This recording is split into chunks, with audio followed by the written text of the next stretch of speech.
لبیک اللہم لبیک، حرم کی مقدس فضاؤں میں گم ہوں میں، جنت کی ٹھنڈی ہواؤں میں گم ہوں، حرم کی مقدس فضاؤں میں گم ہوں میں، جنت کی ٹھنڈی ہواؤں میں گم ہوں۔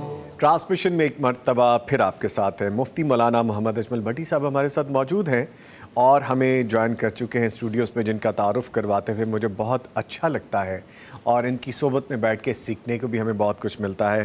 پروفیسر سعید کلیروی صاحب ہمارے ساتھ موجود ہیں، ان کو خوش آمدید کہیں گے۔ سر السلام علیکم، کیسے ہیں سر آپ؟ خیریت سے؟ الحمدللہ۔ میں آپ کا بہت شکریہ ادا کروں گا کیونکہ آج طبیعت کچھ ٹھیک بھی نہیں ہے اور آپ سفر لمبا کر کے آئے ہیں، تو شکریہ آپ نے وقت نکالا، اور اللہ تعالیٰ آپ کو جلد صحت یاب کرے اور مکمل صحت یاب کرے، آمین۔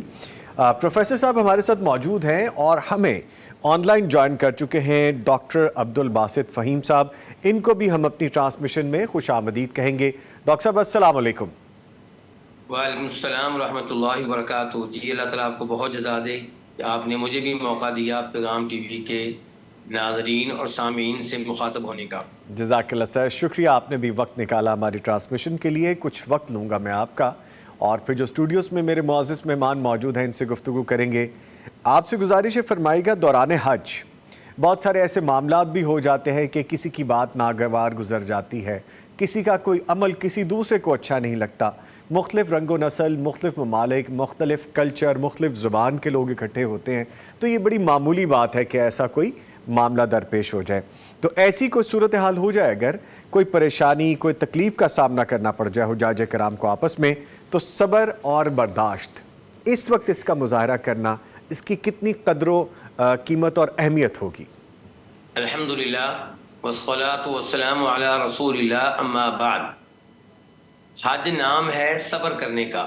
جی، اللہ رب العزت نے قرآن حکیم میں ارشاد فرمایا، فلا رفث ولا فسوق ولا جدال فی الحج، کہ حج کے دوران گناہوں سے بھی دور رہنا ہے اور ایک دوسرے سے جھگڑا کرنے سے بھی بچنا ہے۔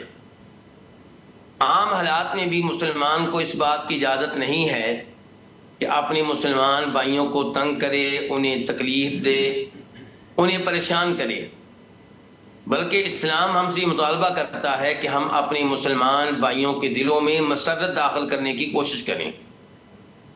تو ہر حاجی کو چاہیے دوسرے حاجی کے ساتھ اخلاق سے پیش آئے، نرمی کے ساتھ گفتگو کرے، اور جب وہ حاجی جو آپ کے ساتھ ہے آپ کو پریشان کرے، آپ کو تنگ کرے، تو آپ کو صبر کا مظاہرہ کرنا چاہیے۔ ہم سب جانتے ہیں کہ نبی علیہ الصلوۃ والسلام کا فرمان ہے کہ مومن کا معاملہ بڑا عجیب ہے، اس پہ خوشی آئے، اللہ کا شکر ادا کرے تو اس وجہ سے اجر و ثواب ملتا ہے، اور اگر کسی پریشانی کا سامنا کرنا پڑے، کوئی مصیبت آئے تو اس پہ صبر کرے تو اس پہ بھی اجر و ثواب ملتا ہے۔ بلکہ ہمارا عقیدہ یہ ہے کہ ہمارے پاؤں میں کانٹا چبھ جائے جی، تو اس پہ صبر کریں تو اس وجہ سے بھی اجر و ثواب ملے گا۔ تو آپ کا مسلمان بھائی احرام کی حالت میں ہے، سفر کی حالت میں ہے، حج عمرے کے لیے نکلا ہوا ہے، وہ بڑا عظیم انسان ہے، لیکن بطور بشر ہو سکتا ہے آپ کے ساتھ زیادتی کر بیٹھے، آپ کو تنگ کر بیٹھے، اس کے منہ سے کوئی ایسا لفظ نکل جائے جس سے آپ پریشان ہوں، تو وہاں پہ آپ نے صبر کا مظاہرہ کرنا ہے۔ ٹھیک، اور صبر اس لیے کرنا ہے تاکہ اللہ تعالیٰ آپ پہ راضی ہو جائیں۔ صبر اس لیے کرنا ہے کہ اللہ تعالیٰ اس وجہ سے آپ کے گناہوں کو معاف کر دیں۔ صبر کرنا ہے اس لیے کہ روز قیامت آپ کو اس کی بہترین جزا ملے۔ اللہ تعالیٰ فرماتے ہیں، انما یوفی الصابرون اجرہم بغیر حساب، جو مصیبتیں آنے پہ، پریشانیاں آنے پہ صبر کریں، انہیں بے حساب اجر ثواب دیا جائے گا۔ اللہ تعالیٰ فرماتے ہیں، وبشر الصابرین، کہ جب پریشانیاں آئیں، مصیبتیں آئیں، ٹینشنیں آئیں، تو آپ نے صبر کرنا ہے، اور جو صبر کرے گا خوشخبریاں اسی کا انتظار کر رہی ہیں۔ تو اس لیے حج کے دوران حاجی صاحبان کو چاہیے کہ اپنے اوپر کنٹرول رکھیں اور جو زیادتی کرے اس کے ساتھ الجھنے سے اور اینٹ کا جواب پتھر سے دینے کی سوچ سے بچیں اور اللہ تعالیٰ کو راضی کرنے کی کوشش کریں. انشاءاللہ یہ پریشانیاں آپ کے لیے مفید ثابت ہوں گی جی. اور ان کی وجہ سے آپ حد کے بعد گناہوں سے پاک صاف ہو جائیں گے. واللہ تعالی اعلم. ٹھیک ہے. اچھا ڈاکٹر صاحب، آپ چونکہ مسجد نبوی میں درس بھی دیتے رہے ہیں اور بڑے صغیر کے جو زائرین ہیں وہ بڑی تعداد پر عموماً وہاں پہ جو آتے ہیں، تو آپ نے جو آئی وٹنس کیا، جو آپ نے آنکھوں سے دیکھا، شرعاً کن غلطیوں کا ارتکاب ہوتا ہے اور کیا نصیحت فرمائیں گے کہ یہ کام تو ہمیں نہیں کرنے چاہیے، جو خاص طور پہ ہمارے لوگ کرتے ہیں غلطی؟ غلطیاں کچھ وہ ہیں جن کا تعلق حج عمرے سے ہے جی اور کچھ وہ ہیں جن کا تعلق حج عمرے سے نہیں ہے. جی پہلے ان غلطیوں پہ گفتگو کرتے ہیں جن کا تعلق حج عمرے سے ہے. جی میری مائیں، بہنیں، بیٹیاں جب دیکھتی ہیں کہ وہ پیریڈز کی حالت میں ہو چکی ہیں، مخصوص ایام آ چکے ہیں، تو وہ احرام کھول دیتی ہیں. وہ سمجھتی ہیں کہ اب احرام کی پابندیاں ہمارے لیے نہیں ہیں. وہ سمجھتی ہیں کہ اب ہمیں نئے سرے سے عمرہ کرنا پڑے گا. تو یہ لا علمی ہے اور یہ بہت بڑی غلطی ہے. حیض کے خون کی وجہ سے مخصوص ایام شروع ہو جانے کی وجہ سے احرام کی پابندیاں ختم نہیں ہوتی، بلکہ ہماری ماں، بہن، بیٹی کو چاہیے کہ احرام کی حالت میں رہے، احرام کی پابندیوں کا خیال کرے اور جب پاک ہو جائے تو غسل کر کے اپنے عمرے کو مکمل کرے. دوسرے نمبر پہ ہم نے یہ دیکھا کہ میدان عرفات میں بہت سے لوگ ظہر اور عصر کی نمازیں جمع نہیں کرتے، جبکہ میدان عرفات میں ظہر اور عصر کی نمازیں جمع کرنا نبی علیہ الصلوۃ والسلام کی سنت ہے، آپ کا طریقہ ہے، اور اس کا تعلق سفر سے نہیں ہے، اس کا تعلق حج سے ہے. مکہ کے حاجی بھی اس دن میدان عرفات میں ظہر اور عصر کی نمازوں کو جمع کریں گے. لیکن دیکھا یہ گیا ہے کہ اردو سپیکنگ حاجی ان دو نمازوں کو جمع کرنے سے گریز کرتے ہیں. تیسرے نمبر پہ یہ بات نوٹ کی گئی ہے کہ ہمارے حاجی صاحبان حج کے دوران، عمرے کے دوران تلبیہ پڑھنے کا اتنا اہتمام نہیں کرتے جتنا اہتمام کرنا چاہیے. صحابہ کرام رضوان اللہ علیہ مجمعین فرماتے ہیں کہ جب ہم میقات سے مکہ کے لیے نکلے تو نبی علیہ الصلوۃ والسلام نے ہمیں اونچی اونچی آواز سے تلبیہ پڑھنے کا حکم دیا، اور ابھی آدھا سفر طے نہیں ہوا تھا کہ ہمارے گلے بیٹھ چکے تھے. لیکن موجودہ ایام میں ہم دیکھتے ہیں کہ لوگ آپس کی گفتگو میں مصروف رہتے ہیں، موبائل کے ساتھ مصروف رہتے ہیں اور تلبیہ کا اہتمام نہیں کرتے، جبکہ تلبیہ پڑھنا اللہ تعالیٰ کو اتنا پسند ہے کہ جب حاجی تلبیہ پڑھتا ہے، عمرہ کرنے والا تلبیہ پڑھتا ہے، تو اللہ تعالیٰ اس کے دائیں بائیں درختوں کی ڈوٹیاں لگا دیتے ہیں، پتھروں کی ڈوٹیاں لگا دیتے ہیں کہ وہ بھی تلبیہ کے عمل میں شریک ہو جائیں. ایک اور غلطی جو نوٹ کی گئی ہے وہ یہ کہ جمرات کو کنکریاں مارتے ہوئے حاجی صاحبان نبی علیہ الصلوۃ والسلام کی تعلیمات کو نظر انداز کر دیتے ہیں. وہ چنے کے دانے کے برابر کنکریاں مارنے کی بجائے جمرات کو جوتے مار رہے ہوتے ہیں، اینٹیں مار رہے ہوتے ہیں، بڑے بڑے پتھر مار رہے ہوتے ہیں. تو یہ غلو ہے جس سے منع کیا ہے نبی علیہ الصلوۃ والسلام نے. ایک غلطی یہ بھی نوٹ کی گئی ہے کہ حاجی صاحبان پورے حج کے دوران یا پورے عمرے کے دوران استباح کی حالت میں رہتے ہیں، یعنی کہ اپنے دائیں کندھے کو ننگا رکھتے ہیں، جبکہ استباح کا تعلق اس پہلے طواف سے ہے جو مکہ میں داخل ہونے کے بعد کیا جاتا ہے. طواف کے دوران اگر نماز کا وقت ہو جائے تو حاجی صاحبان کو چاہیے کہ اپنے دائیں کندھے کو ڈھانک کر نماز پڑھیں. جی. اس کے ساتھ ساتھ کچھ غلطیاں ایسی ہیں جن کا تعلق حج عمرے کے علاوہ دیگر امور سے ہے. مثال کے طور پہ نمازیوں کے آگے سے گزرنا، بہت سے لوگ یہ سمجھتے ہیں کہ مکہ اور مدینہ میں نمازیوں کے آگے سے گزرنے کی اجازت ہے، جبکہ ایسی کوئی اجازت شریعت میں موجود نہیں ہے۔ میں تو مسجد نبوی میں درس دیتے ہوئے حاجی صاحبان سے یہ بھی کہا کرتا تھا کہ نبی علیہ الصلوۃ والسلام نے جب نمازیوں کے آگے سے گزرنے سے منع کیا تھا تو آپ نے یہیں پہ منع کیا تھا، مدینہ میں، مکہ میں، مسجد نبوی میں، مسجد حرام میں۔ تو اگر یہ پابندی یہاں کے لیے نہیں ہے تو پھر کہاں کے لیے ہے؟ ایک بات یہ بھی نوٹ کی گئی ہے کہ اردو سپیکنگ حاجی صاحبان مسجد نبوی میں داخل ہونے کے بعد، مسجد حرام میں داخل ہونے کے بعد تحیت المسجد ادا کیے بغیر بیٹھ جاتے ہیں، جی، جبکہ عربوں کے ہاں یہ دیکھا گیا ہے کہ وہ تحیت المسجد کا اہتمام کرتے ہیں، مسجد کے اس عظیم ادب کا خیال کرتے ہیں۔ وہ جب بھی مسجد میں آتے ہیں، مسجد میں بیٹھنے سے پہلے کوئی نہ کوئی نماز پڑھتے ہیں، 2 رکعتیں کم از کم ادا کرتے ہیں۔ ایک اور چیز جو نوٹ کی گئی وہ یہ کہ مسجد نبوی میں، مسجد حرام میں ہر فرض نماز کے بعد کوئی نہ کوئی نماز جنازہ ہوتی ہے، اور دنیا جہاں کے حاجی لوگ اس نماز جنازہ میں شریک ہوتے ہیں، اور اس کا ثواب بہت زیادہ ہے۔ ایک نماز جنازہ میں شریک ہوں تو ثواب احد پہاڑ کے برابر ہے۔ لیکن دیکھا یہ گیا ہے کہ اردو سپیکنگ حاجی فرض نماز کے فوراً بعد سنتے شروع کر دیتے ہیں۔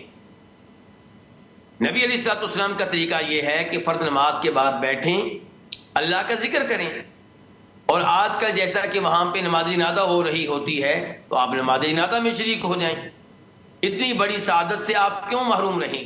پاکستان اور انڈیا میں اگر آپ کو جنازے میں شریک ہونا پڑے تو کم از کم آپ کے 2 گھنٹے 3 گھنٹے لگیں گے جی، آنے میں، جانے میں، انتظار کرنے میں۔ ٹھیک ہے سر، بہت شکریہ آپ کے وقت کا۔ جناب ڈاکٹر عبدالباسط فہیم صاحب فاضل مدینہ یونیورسٹی ہمارے ساتھ موجود رہے، اور جو کویسچنز ہم نے ان سے جانے، جو باتیں ہم نے جانی، وہ غور طلب ہیں، اس پہ ہمیں عمل کرنا چاہیے۔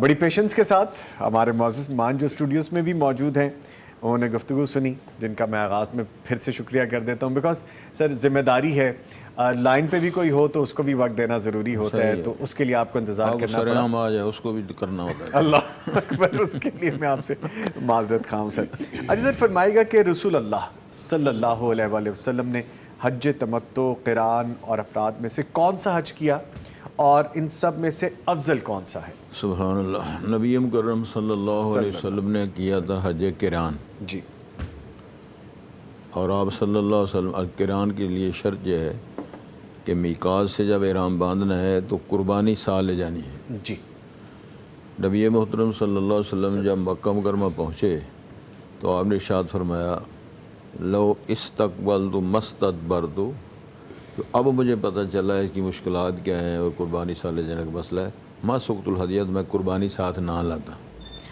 بلکہ وہ صحابہ کرام جو تھے جنہوں نے حج تمتع کے لیے احرام باندھے ہوئے تھے، آپ صلی اللہ علیہ وسلم نے فرمایا کہ تم باقاعدہ اس کو، جو عام تھا معاملہ، عمرہ کریں اور فارغ ہو جائیں، حلال ہو جائیں۔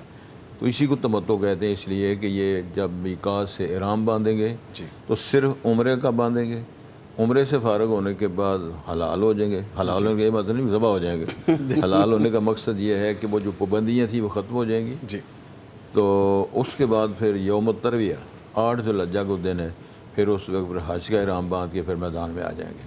تو رسول کریم صلی اللہ علیہ وسلم، چونکہ حج 3 قسموں کا ہے، افراد، تمتع اور قران، تو نبی کریم صلی اللہ علیہ وسلم چونکہ کیا تھا آپ نے، جو قربانی آپ کے ساتھ تھیں، لیکن آپ نے ترجیح بھی دی اور فرمان بھی جاری کر دیا کہ آپ تمتع کریں، کہ عمرے سے فارغ ہو کر اس سے فائدہ حاصل کریں، اور یہ زیادہ آسان ہے۔ میں سمجھتا ہوں ہمارے جیسے لوگ، ان ملکوں سے جانے والے لوگ ہیں، یہ بکرا لیلا تو سال لے جا ہی نہیں سکتے، لہٰذا تمتع ہی کریں گے۔ جی، اس لیے آسان کام یہی ہے کہ حج تمتع کریں تو زیادہ آسان ہے۔ اچھا سر، حالت احرام میں کون کون سے کام، جیسے ابھی ڈاکٹر صاحب سے بھی بات ہو رہی تھی، تو کون سے کام ہیں جو کرتے ہیں جن کی ممانعت ہے، جو عمومی غلطیاں ہو جاتی ہیں؟ میں یہ بھی جاننا چاہوں کہ حالت احرام میں کون کون سے کام کرنے منع ہیں جو نہیں کرنے چاہیے؟ گزارش یہ ہے کہ جو یہ شکار ہے نا، جنگلی شکار، جی، یہ نہیں کرنا، جنگلی شکار، کسی سے لڑائی نہیں کرنی، سر نہیں ڈانپنا، اور جس طرح قرآن مجید کے اندر اللہ نے ارشاد فرما دیا تھا، محرم ہے لا رفث ولا فسوق ولا جدال فی الحج، اس میں رومانی قصے اور اس کے علاوہ جو اس قسم کی جنسی باتیں اور فسق و فجور کی باتیں اور لڑائی جھگڑے کا معاملہ، ایسی حرکت نہ کریں تاکہ آپ کا حج مبرور بنے۔ آپ بہت اچھے لگتے ہیں مجھے یاد ہے جس دور مدینہ سے پڑھتے تھے پٹی صاحب، یہ جو سسٹم آج کل ہے نا خیموں کا، یہ نہیں تھا اس دور میں۔ یہ سن 76-77 کی بات ہے، تو خیمے آپ لگانے پڑتے تھے، ہر حاجی اپنا انتظام کرتا تھا۔ ہمیں یاد ہے کہ ہم بھی خیمے لگا رہے تھے، ہمارے ساتھ مصری لوگ تھے، وہ اس سائڈ پہ وہ بھی خیمے گاڑ رہے تھے۔ وہ ایک کو جلال آ گیا، اچھا، اور جلال جب آتا ہے تو ظاہر پھر جلال مبین میں شامل ہو جاتا ہے۔ کو بات ناگوار گزر جائے تو بہت زیادہ ہوا نا، اتنا جھگڑا ہوا کہ اس بندے نے بیل سے مار مار کے 2 حاجی احرام کی حالت میں شہید کر دی۔ یہ بندہ گیا تھا ادھر غلطیاں معاف کرانے کے لیے، نئی مصیبت ڈال کے آ گیا۔ اللہ، اور اس بات کو سمجھنے کے لیے ناظرین کے لیے میں عرض کر رہا ہوں کہ میرے ایک دوست ہیں، بڑے اچھے ہیں، مالدار آدمی ہیں اور بہت اچھا آدمی ہے، خوبصورت ہے اور جس کو بولتے ہیں طاقتور بھی ہے، لیکن مسجد میں آ کے اس کا رویہ یہ ہوتا کہ جس طرح بالکل یتیم مسکین ہوتے ہیں، اتنا نرم، اتنا نرم، اور اس کے حلیم، اندر اتنا عاجز۔ کوئی کچھ۔ کسی نے پوچھا ہے پروان جی تسی یہ کیا مسئلہ ہے، مسجد میں آ گئے اس طرح ہوتے ہیں جس طرح آپ کے اندر جان ہی کوئی نہیں۔ یہ بڑی لطیف بات ہے پٹی صاحب۔ جی میں سن رہا ہوں۔ انہوں نے کہا بھائی میں مسجد میں اس لیے آتا ہوں تاکہ میرے پچھلے کیس ختم ہو جائیں، اللہ اکبر، میں نیا کیس بنانے کے لیے نہیں آتا۔ نہیں آتا۔ ظلم کی داستان یہ ہے، لاکھوں روپے بھی خرچ کیے جائیں، سفر بھی کیا جائے، حرمین میں جایا جائے، تو وہاں جا کر نیا کیس بنا کر آ جائے۔ بہت یہ شرمندگی کی بات ہے۔ کنٹرول کرنا چاہیے، اپنے آپ محاسبہ کرنا چاہیے، اور اللہ سے محنت کرنی چاہیے، اور اللہ سے ہی اپنے رابطوں کو مضبوط کرنا چاہیے۔ ٹھیک ہے، ایسی چیزوں سے بچنا چاہیے۔ آپ نے کہا کہ مجھ سے میں آپ کو اچھا لگتا ہوں، آپ پیار کرتے ہیں، محبت کرتے ہیں، یہ میرے لیے آنر کی بات ہے، بڑی عزت کی بات ہے جب ایسے قداور لوگ، ایسی قداور شخصیت، اللہ تعالیٰ کے پسندیدہ لوگ، دین کو پھیلانے والے لوگ، ہمیں سمجھانے والے لوگ اپنے منہ سے ایسا جملہ نکالیں تو یہ کسی اعزاز سے کم نہیں ہے۔ میں آپ کو بہت شکریہ ادا کروں گا سر۔ آپ کی انگلی پہ آپ نے شاید کوئی چیز لگائی اور پھر اتارنی بھول گیا، آپ کی لیفٹ والی انگلی پہ یہ کچھ ہے، اور میں سوچا تھا شاید یہ کوئی اشارہ ہے میرے لیے۔ نہیں، اشارہ آپ کے لیے نہیں، آپ کے لیے یہ میرے لیے تنبیہات ہے۔ سر مزید گفتگو کریں گے، کچھ سیکھیں گے بھی۔ ایک کالر ہے ہمارے ساتھ، ان کو شامل کرتے ہیں۔ جی السلام علیکم۔ جی وعلیکم السلام۔ محمد شیراز صاحب راولپنڈی سے آپ نے کال کی، فرمائیے کیا سوال ہے آپ کا؟ جی سوال یہ ہے کہ محترم مفتی اجمل صاحب کو، آپ تمام لوگوں کو میری طرف سے بہت بہت سلام اور بہت بہت مبارک برد 6 ایام سے گزر رہے ہیں ہم سب مسلمان۔ جی وعلیکم السلام، شکریہ۔ مفتی صاحب سے پوچھنا یہ ہے کہ جو اشراق کی نماز کا ٹائم ہے جی اس کا کیا ہے کہ جماعت سے نماز پڑھنے کے بعد مسلسل آپ اسی پوزیشن پہ بیٹھے رہیں گے، یا جگہ تھوڑی بہت اگر تبدیل ہو جائے، کسی غرض سے مسجد کے اندر اٹھنا پڑ جائے تو اٹھ سکتا ہے؟ اور اس کا نماز کا ٹائم اشراق کا کتنے سورج نکلنے کے بعد کتنے منٹ بعد شروع ہوگا؟ اور دوسری کیا کی نماز کی کتنی رکعتیں ہوگی اور کتنی کر کے پڑھنی ہے، اس کی ٹائمنگ کیا ہے؟ جی ٹھیک ہے، دونوں سوالات کے جوابات لیتے ہیں۔ شکریہ آپ نے کال کی، سر فرمائیے۔ نبی رحمت صلی اللہ علیہ وسلم کا فرمان یہ ہے کہ من صلی الغداۃ مع الجماعہ، جس بندے نے فجر کی نماز جماعت کے ساتھ پڑھی پھر بیٹھ گیا وہیں پر۔ اب وہیں پر کے جو لفظ ہے نا، اس سے علماء کرام کے 2 گروہ ہیں۔ کچھ علماء کرام کہتے ہیں کہ جہاں اس نے نماز پڑھی تھی وہیں پر بیٹھا رہے، اٹھ کے آگے پیچھے نہ ہو، واش روم نہ جائے، باہر نہ نکلے، ادھر ہی بیٹھا رہے۔ تو دوسرے علماء کرام کہتے ہیں نہیں، اتنی سختی نہیں کرنی چاہیے، اللہ کے نبی کا مقصد یہ بھی تو ہو سکتا ہے کہ وہ مسجد ہی میں رہے، قرآن مجید کی ضرورت ہے تو ریک سے اٹھا کر قرآن مجید آ کر اپنی جگہ پر بیٹھ کر پڑھتا رہے، تو پھر کوئی حرج نہیں ہے۔ اگر وہ آگے پیچھے تھوڑا بہت ہو جاتا تو کوئی حرج نہیں ہے۔ تو بہرحال مسجد ہی کے اندر رہے، ذکر اذکار کرتا رہے، قرآن پڑھے، دعائیں کرے۔ سورج طلوع ہونے کے 10 سے 15 منٹ بعد اتنا سا ہو جائے کہ سورج تھوڑا بلند ہو جائے تو اشراق کا ٹائم شروع ہو جاتا ہے۔ تو اللہ کے نبی صلی اللہ علیہ وسلم نے 2 رکعتوں سے لے کر 8 رکعات تک پڑھی ہیں۔ کوئی 2 پڑھ لے، 4 پڑھ لے، 6 پڑھ لے، 8 پڑھ لے، اس کی مرضی ہے۔ کم از کم 2، زیادہ سے زیادہ 8 رکعات۔ تو یہ ہے اشراق کی نماز۔ ٹھیک ہے۔ تو جو یہ پڑھ کے اٹھے گا تو اس کو مکمل حج اور عمرے کا ثواب ملے گا۔ اور چاشت کے حوالے سے بھی انہوں نے پوچھا، چاشت وقت اور رکعت۔ چاشت اشراق اور اوابین یہ 3 نام ہیں، 3 اوقات کے لحاظ سے نماز ایک ہی ہے۔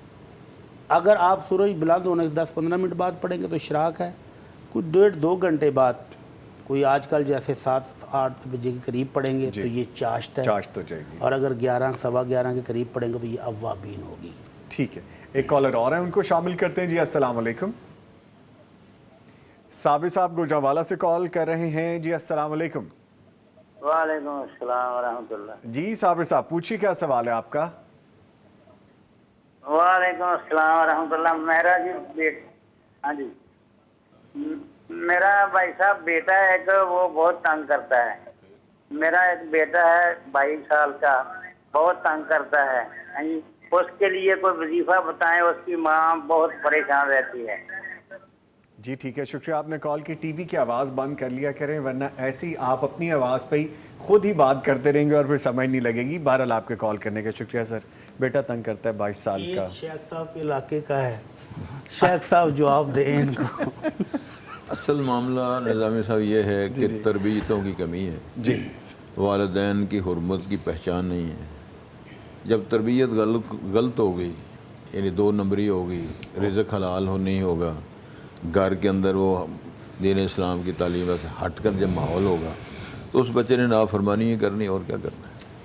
اور کئی دفعہ یہ ہوتا ہے کہ والدین نیک ہوتے ہیں، صالح ہوتے ہیں، لیکن اس کے باوجود بھی اولاد اس طرف نہیں آتی۔ یہ میں سمجھتا ہوں اللہ کی طرف بہت بڑی آزمائش ہے۔ یہ والدین کو اپنی اولاد کے لیے دعا کرنی چاہیے۔ رب العالمین نے دعا سکھائی ہے، صرف یہ مفتی صاحب سے دعا کرائیں، کلیری صاحب سے دعا کرائیں، یہ الگ موضوع ہے۔ خود دعا کریں، ربنا ہب لنا من ازواجنا وذریاتنا قرۃ اعین واجعلنا للمتقین اماما۔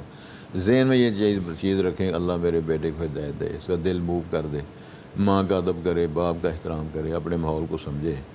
تو جب یہ ایسی بات ہوگی تو میرا ایمان ہے ماں اور باپ سے بڑا دنیا میں ولی کوئی نہیں۔ دائیں میں لوگ پھرتے ہیں نا، یہ بہت بڑا قطب ہے، بہت بڑا ولی ہے، تو میرا عقیدہ یہ ہے کہ جب ماں آپ کے لیے دعا کرے گی، یعنی بچے کے لیے باپ دعا کرے گا، تو یہ کہے گا نا اللہ میرے بیٹے کو، قرآن کے بعد یا بنیا، اس کو بولتے ہیں میرے لاڈلے بچے، میری پتری، محبت کے ساتھ، پیار کے ساتھ جب یہ کہے گا اللہ میرے بچے کو ہدایت دے دے، تو اللہ تو سننے والا ہے۔ رب العالمین نے یہ میرے سامنے ایک چھوٹا سا واقعہ دلیل ہے، مفتی صاحب انشاءاللہ تائید کریں گے۔ حضرت ابو ہریرہ رضی اللہ تعالیٰ کی والدہ مسلمان نہیں تھی جی، اور یہ پکے سے ابھی ہیں۔ آئے ایک دفعہ تو رسالت ماں سے انہوں نے درخواست کی کہ میری ماں جو ہے وہ آپ کو گالیاں دیتی ہے، اسلام کی مخالفت کرتی ہے، مجھے بڑی تکلیف ہوتی ہے، تو رو رہے تھے۔ تو آپ نے پوچھا پھر کیا کرنا چاہیے؟ وہ صحابی ہے، رسالت مام کا شاگرد ہے، انہوں نے درخواست کی اللہ کے رسول دعا کر دیں۔ امام الانبیاء جب دعا کریں اللہ اکبر، تو پھر اندازہ فرمائیں، میں سمجھتا ہوں کہ وہ مجھے یاد آ رہی ہے بات، انہوں نے دعا شروع کر دی تو ابو ہریرہ صاحب مسکرانے لگے، اللہ اہدہم ابو ہریرہ، دعا فرمائی اللہ ابو ہریرہ کی والدہ کو ہدایت دے دیں۔ تو مسکرانے لگے۔ پوچھا ابو ہریرہ آپ مسکرا رہے ہو، پہلے رو رہے تھے؟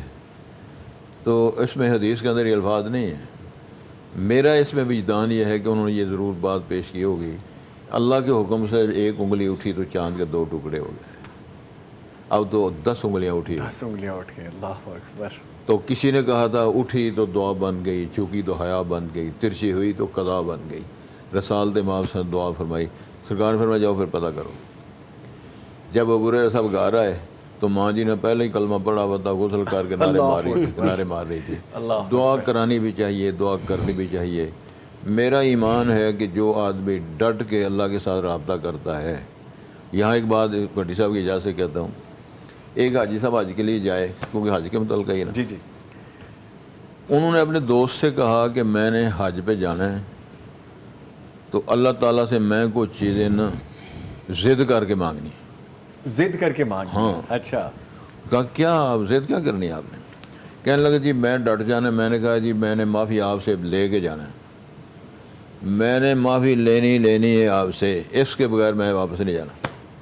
تو جب ضد کر کے آدمی کہہ دے کہ یہ سر تیرے سامنے یوں ہی پڑا رہے گا، جب تک نہ کہا تو نے بخشا قصور تیرا. سبحان اللہ سبحان تو رب اللہ. العالمین پھر دعا قبول فرمائے. دعا قبول فرماتے ہیں. سر ایک لائیو کالر ہے آپ کی اجازت سے ان کو بھی شامل کر لیتے ان کو بالکل شامل. السلام علیکم.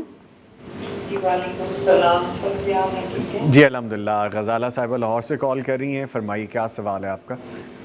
سر مفتی صاحب سے میرا سوال ہے کہ جو لوگ چیئر پہ بیٹھ کے نماز پڑھتے ہیں, جی جی, زمین پہ گھٹنے فوڈ نہیں ہوتے, کیا وہ قیام رکوع بھی بیٹھ کے کریں یا وہ کھڑے ہو کے قیام رکوع کریں اور سجدے کے ٹائم پہ چیئر پہ بیٹھ جائیں؟ جی ٹھیک ہے, میں ابھی جواب لیتا ہوں. آپ کے کال کرنے کا شکریہ. جی سر فرمائیں اس کے بارے میں. جی ہم نے پہلے بھی عرض کی ہے کہ جتنا پاسبل ہو اتنا وہ عمل کر لیں. اگر قیام ان کے لیے کھڑے ہو کر کرنا ممکن ہے تو بالکل ان کو کھڑے ہو کر ہی قیام کرنا چاہیے. ٹھیک ہے, سورہ فاتحہ پڑھ لیں, دوسری سورت پڑھ لیں کھڑے ہو کر. رکوع بھی اگر ان کے لیے ممکن ہے تو رکوع بھی کر لیں. اگر سجدے میں مشکل ہے تو پھر کرسی پر بیٹھ جائیں. اور اگر ان کے لیے قیام ممکن نہیں ہے تو وہ کرسی پر بیٹھ کے سورہ فاتحہ پڑھیں, دوسری سورت پڑھیں, رکوع بھی کر لیں. اور اگر سجدہ ان کے لیے زمین پر ممکن ہے تو سجدہ زمین پر ہی کریں. ٹھیک, کرسی رکھ لیں قیام کے لیے اور سجدے کے وقت وہ زمین پر شفٹ ہو جائیں. ٹھیک ہے. ایک اور کالر ہے, ان کو شامل کرتے ہیں. محمد اکرام صاحب عارف والا سے. جی السلام علیکم. وعلیکم السلام. جی محمد اکرام صاحب پوچھیے کیا سوال ہے آپ کا. میں نا مفتی صاحب سے یہ سوال پوچھنا چاہتا ہوں کہ جو آدمی فوت ہو گیا اس کی طرف سے قربانی کی جا سکتی ہے یا نہیں کی جا سکتی؟ جی ٹھیک ہے, شکریہ آپ نے کال کی. سر فرما دیجئے. یہ ہمارا ڈیلی کا کویسچن ہے. دو مسئلے ہیں, ایک کٹا کھولا ہوا ہے ہم نے ان دنوں, اور ایک یہ میت کی طرف سے قربانی. تو میں نے کل بھی شاید عرض کی تھی کہ بھائی جان میت کی طرف سے صرف قربانیاں ہی نہیں کرنی, وہ جو قرض چھوڑ جاتے ہیں وہ بھی ادا کرنے ہیں. عموماً رویہ کیا ہے جی, قرضہ جس نے لیا تو اس سے جا کر لے لو. سگی اولاد مکر جاتی ہے اور قربانیوں پر زور ہے. تو میت کی طرف سے قربانی کے سلسلے میں نبی کریم صلی اللہ علیہ وسلم کی طرف سے ثابت نہیں ہے کہ میت کی طرف سے الگ سے قربانی کی جائے. ٹھیک ہے. اولاد جو قربانیاں کرے گی والدین کو ثواب اس کا آٹومیٹک مل جانا ہے, تو الگ سے قربانی کرنے کا تصور نہیں ہے. ٹھیک ہے. اگر لے دے کہ ایک روایت وہ بیان کرتے ہیں کہ اللہ کے نبی نے حضرت علی کو وصیت کی تھی کہ میری طرف سے قربانی کرنا, جی وہ روایت سندن ضعیف ہے. اگر اس کو صحیح مان بھی لیا جائے تو وہ حضرت علی رضی اللہ تعالیٰ عنہ اکیلے کو وصیت تھی اور وہی کرتے تھے. ابو بکر صدیق نے نہیں کی, عمر فاروق نے کی, عثمان غنی نے کی, حضرت عبد الرحمن بن عوف بہت مالدار صحابی تھے, انہوں نے نہیں کی. اگر یہ وصیت عام ہوتی جیسے آج کل ہمارے لوگ کرتے ہیں کہ آدم علیہ السلام کا بکرا, نوح علیہ السلام کا, اسماعیل علیہ السلام کا, ابراہیم, جتنے انبیاء کے نام آتے ہیں نا, تو وہ دولت کی نمائش کے لیے سب کی طرف سے قربانیاں کرتے ہیں. ایک تو پھر آپ کی طرف سے کرتے ہوں گے. لیجیے سلسلہ بھی چلتا رہے گا, یہ گفتگو بھی ہوتی رہے گی. کچھ ایسی لائٹر نوٹ پہ بات کر کے جیسے ابھی سر نے بات کی, کچھ اس میں بھی سمجھ کی بات ہوتی ہے, وہ بھی چلتی رہے گی. ایک چھوٹا سا وقفہ ہے, اس کے بعد دوبارہ حاضر ہو رہے ہیں, ہمارے ساتھ رہیے گا. لبیک اللہم لبیک, حرم کی مقدس فضاؤں میں گم ہوں میں, جنت کی ٹھنڈی ہواؤں میں گم ہوں. حرم کی مقدس فضاؤں میں گم ہوں میں, جنت